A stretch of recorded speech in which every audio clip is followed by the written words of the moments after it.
if you have a question, raise your hand, and then we will give you the microphone. Cool. Thank you very much for your insightful presentation today. My question is that about 20 years ago, you completed your PhD at the University of Warwick with the thesis title Genre Transfer from Dissertation to Research Article.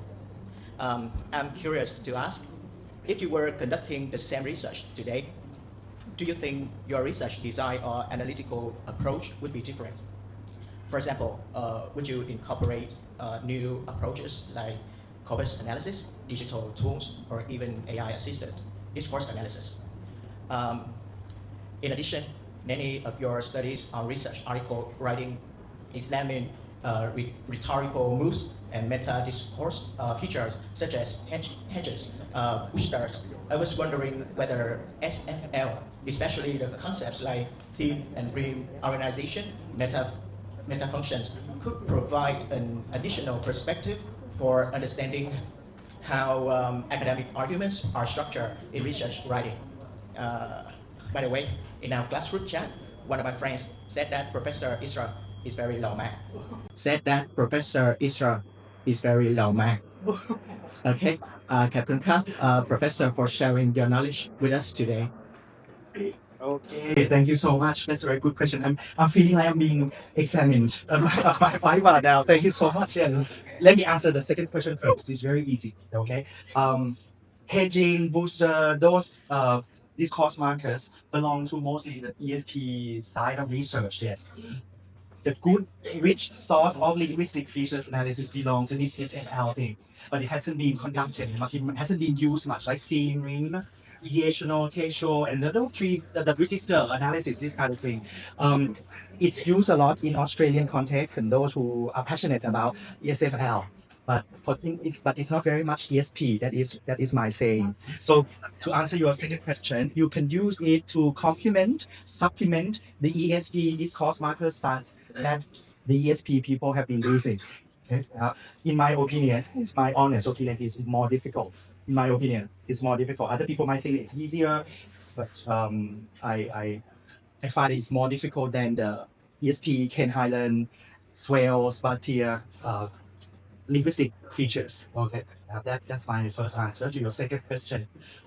The second question is, I hope there's no right or wrong answer here.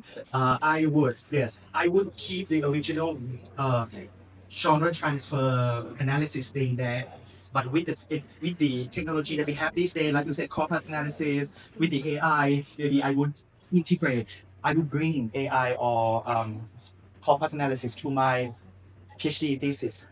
Right now, we have to do another PhD, but I'm not doing another PhD definitely. Thank you. Mình xin cảm ơn Quang Ngoại ngữ, cảm ơn cô Nhung, Thiện Nguyên đã tổ chức sự kiện giúp cho mình biết thêm được nhiều hướng nghiên cứu nữa ở trong Discourse Analysis. Trong hội thảo khoa học quốc gia nghiên cứu và giảng dạy ngôn ngữ sắp tới do khoa tổ chức thì mình cũng được sự khuyến khích của cô Nhung và thầy Quang Nhật. Ngoài ra thì còn có sự hỗ trợ và hướng dẫn để viết một bài chung với lại tiến sĩ Lê Hùng Vũ và một bài về testing với lại tiến sĩ Lâm Thành Nam. Thì lúc nào thầy cô cũng rất là supportive, luôn có một cái sự gợi ý giúp đỡ cho học viên, và đặc biệt nha là mình thấy thầy cô rất là tôn trọng ý kiến riêng của học viên. Khi mà thầy cô hướng dẫn điều chỉnh một cái ý gì đó thì thầy cô cũng nói với một cách rất là tôn trọng sự suy nghĩ của học viên và cho các bạn một cái sự chủ động, thoải mái và có chính kiến riêng của các bạn. Không có phải là ví dụ như thầy cô chỉnh sửa là cô sẽ áp đặt là mấy bạn phải sửa như vậy, phải sửa như thế kia, mà là lúc nào mấy bạn cũng sẽ có cái ý kiến riêng của các bạn và có một cái sự chủ động nhất định. Nói chung là đó là một cái điều mà mình rất là tôn trọng thầy cô luôn. English language teaching and his MA in English language studies and methods from the University of Warwick, UK. He holds a BA with second class honors in English from Chulalongkorn University, Thailand.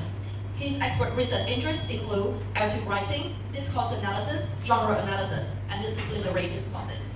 With an extensive background in applied linguistics and his research expertise in narrative writing and discourse analysis, we are truly privileged to learn from such a distinguished scholar today.